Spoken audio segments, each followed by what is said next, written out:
Hello and welcome back.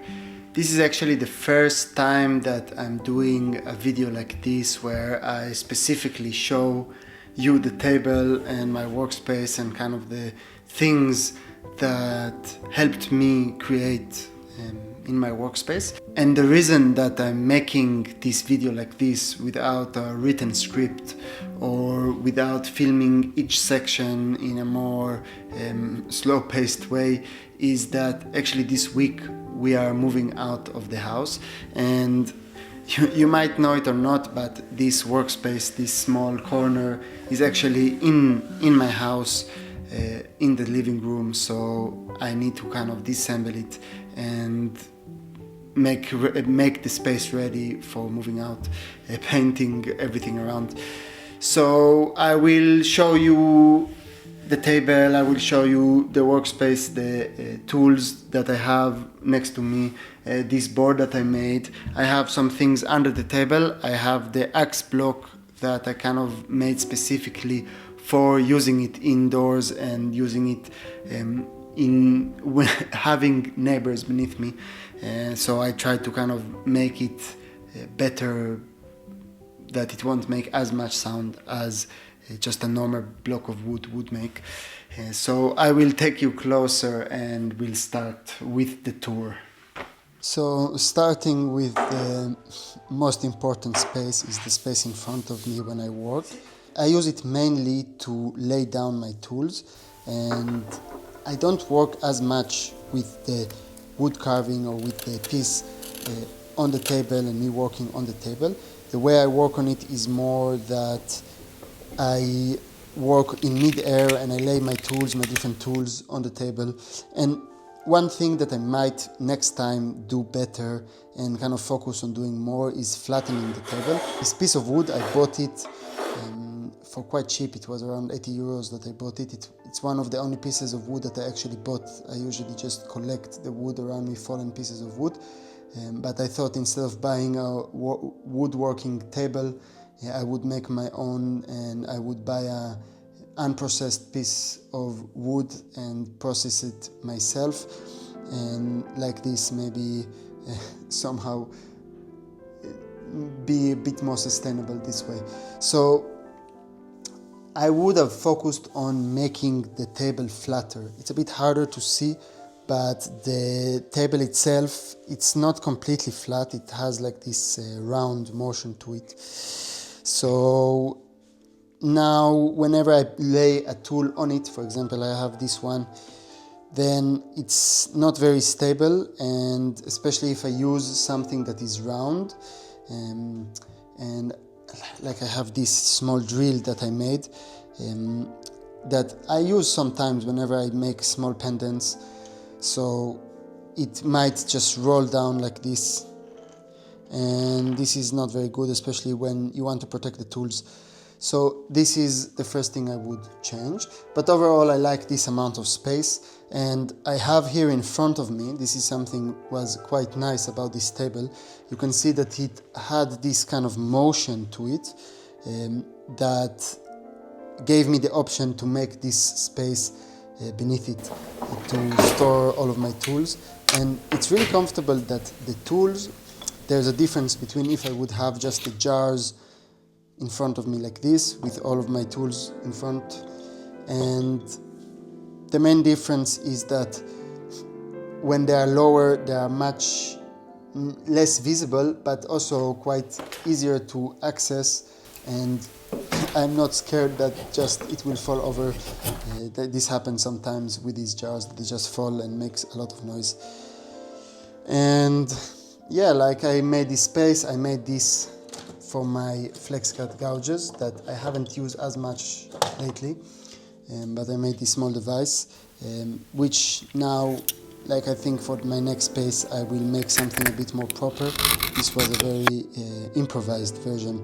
I just cut grooves and I filed it down to make it fit for the interchangeable blades, and I put some nails here just to block and make the spacing right. And I'm sure I could have done it in a better way that would be more efficient. So I really like having this space for the tools, this kind of small shelf for tools that I use quite often. I have my polishing compound, some strop, and here I kind of store the things that I'm working on the corner. So if you look, this is the corner of the table and it's kind of like work in progress.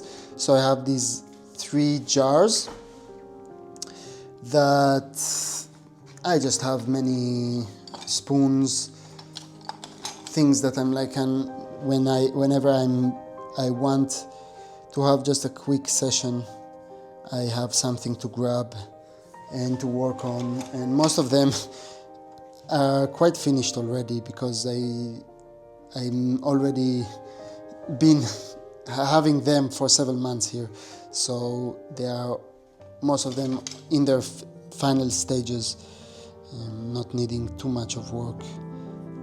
A lot of spoons, and I have here some wands that I've been making. I had a period of time that I was making a lot of wands.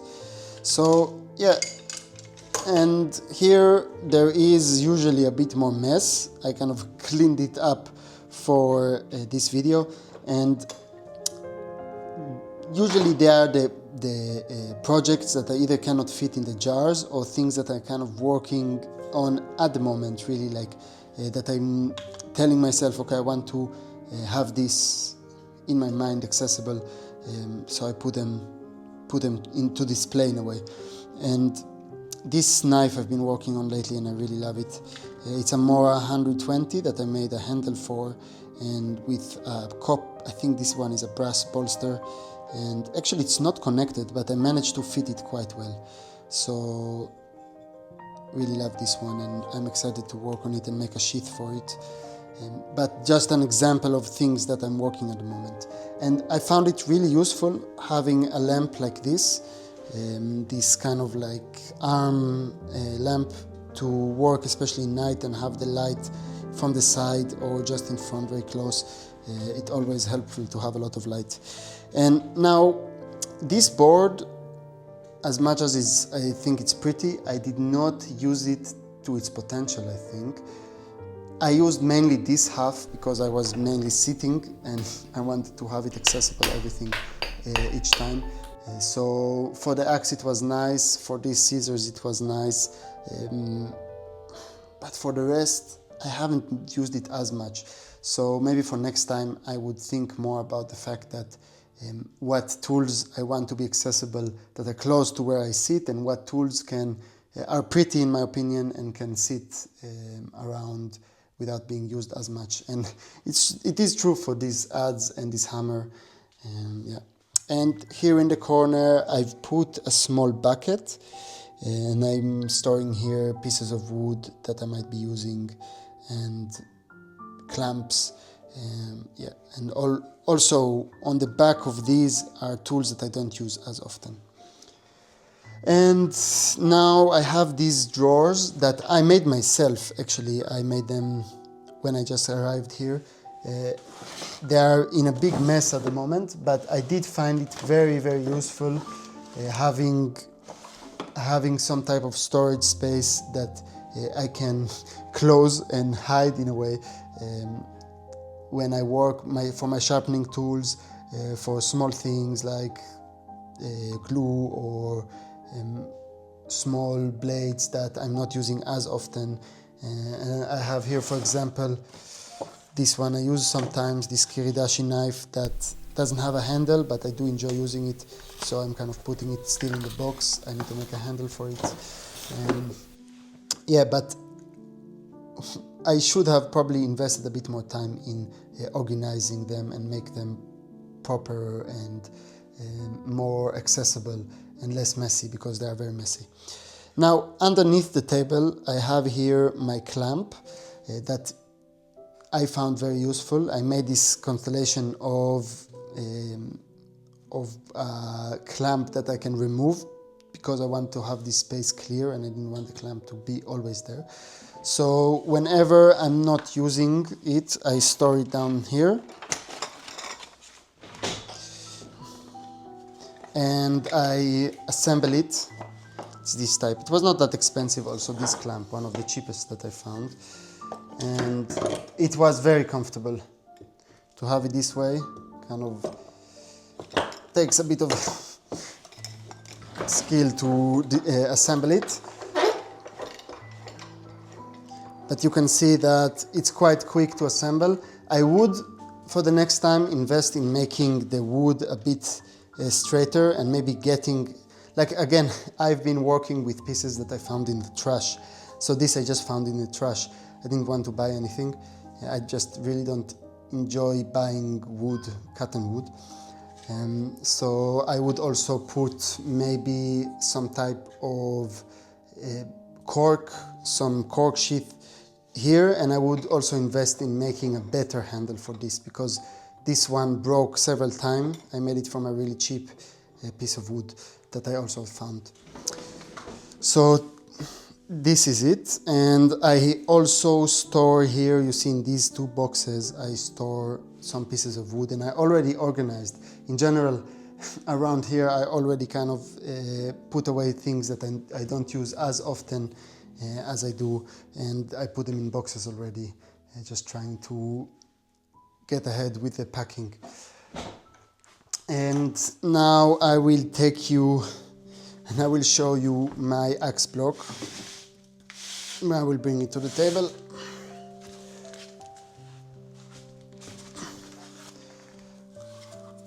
So I did not have, when I just arrived, I didn't have the tools, I didn't have a drill to make an axe block with legs, to make the holes in the axe block. So I understood that I would need something not too big, because I don't have the space, and I would need something that will be quite quick to make. So I had a neighbor that, like in a different place, that had someone in his family had a forest, and he had some pieces of wood, and I asked him if he would be willing to give me a piece of wood, and I gave him a spoon in exchange, kind of as a gift.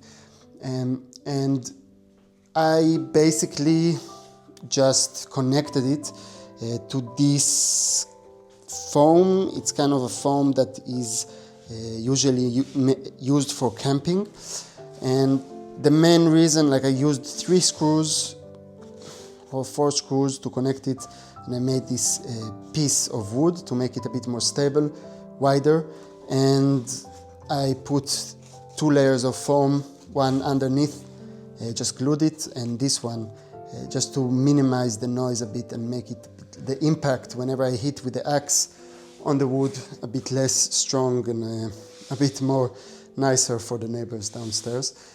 And then for the axe block, another thing that was really helpful was making this groove here, which let me, I will show you. So I can basically use one of these clamps. I really like them. It's kind of a power clamp. And I made this hole with a chisel, and with a saw I kind of made a cut, and then with a chisel and a hammer. And then whenever I want to clamp something to the wood, I can use it like this, and I have a surface that I don't mind damaging. And this is the difference between using the clamp on the table, is that, for example, if I would want now to cut something with a saw and clamp it here, then I would risk damaging the table. So I would either need to bring another piece of wood that I don't care about underneath the piece of wood that I'm cutting. But this kind of solves me the problem putting it here. And it's very useful. I found it very useful to many projects. When I need to make fast cuts, I just bring the clamp connected to the axe block. And that's it. So these were kind of the main things. Maybe two last things that kind of helped me that I found very useful. One was underneath the table, and again now it's a bit messy here.